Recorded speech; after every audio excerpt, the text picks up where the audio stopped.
My name is Amit Agarwal. I'm the advisory board member here and associated with this institute since its inception.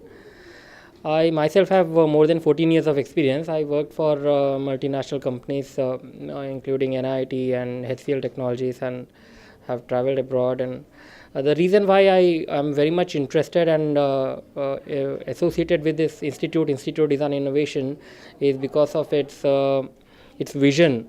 They are a lot too committed to provide quality services, and I have a background of managing even a fashion education institute, and uh, what I realized that the management has got too much of a commitment and a lot of clarity on what exactly they intend to offer to its students, and the vision is perfect.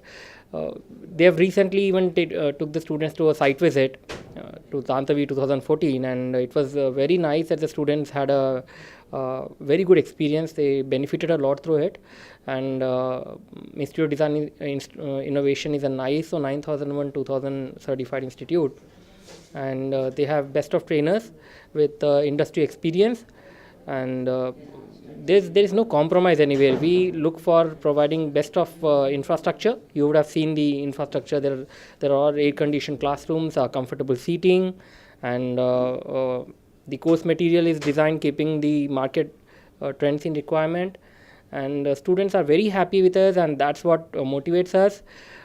We are moving forward. We are in continuous discussion with international bodies. We are also talking to big fashion houses here.